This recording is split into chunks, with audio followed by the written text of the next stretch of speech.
Mene, Herr Zollmann. Reicht das hier? Kameradaten, Parwörter. Ja, hier haben wir alles, was man Interessantes aus Stubenmilch machen kann, was gut ist für die Gesundheit, innerlich und äußerlich. Das produzieren wir hier und das aus guter Tradition, aus kasachischer Tradition. Was dann? Grüße nach Kasachstan. Danke. Wann werde ich in Kasachstan sein? Oh, danke. Шапандары бар, шапандары сыйлық болған Қазақстаннан. Саламатсыз ба? Біз жақында Ганс Цольманның фермасында болдық. Осы жерде өндірілетін қымыздың дәмін татып көрдік.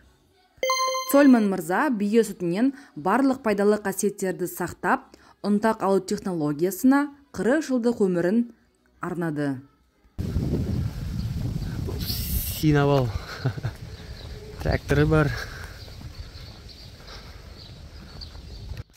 Аттарға арналған жемдерді, химиялық тыңайтқыштарды қолданбай, осы фермада өздері өсіреді. Қора жылқы ұстайтын.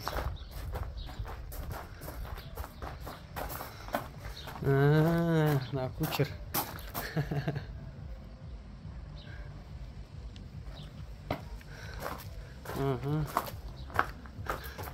Педали да бар.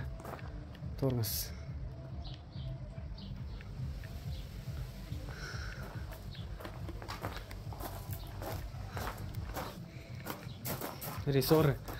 Ресормен істелінген тағы.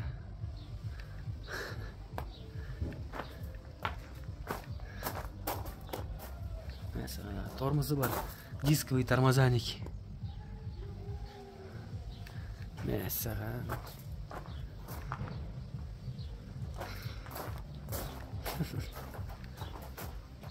Негізінде қымыз өндіруді Цольман мырзаның қайнатасы бастаған. Рудольф Шторх 1943 жылы ол Қазақстанның шексіз даласында әскери тұтқындар лагерінде болды. Онда ат тұратын жер, жылқылар бәрі далаға шығарып жүрген.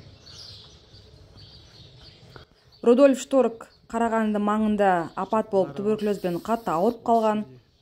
Кейін бір қарапайым шопан бұл кісіні көмекші ретінде сұрап тұтқыннан шығарды. Ағашты лақтырып. Бұл кісі Рудольф Шторхтың қатты ауырғанын көріп, күн сайын қышқыл бие сүтін ішкізіп, оны тәуір қылған. Кейін бұл қазақ жанұясы Рудольф Шторхты қайтан Германияға оралуға көмек көрсетті. Отанына оралып, Рудольф Шторх бие сүтін өндіруді бастаған. Бір жылқы тұр, басқалар жайлауда жүр дей ма? Осылайша Ганс Цольман мырзаның фермасында қонақ болдық. Өкінішке орай жылқыларын көре алмай қалдық. Тағы да ораламыз деген ойдамыз.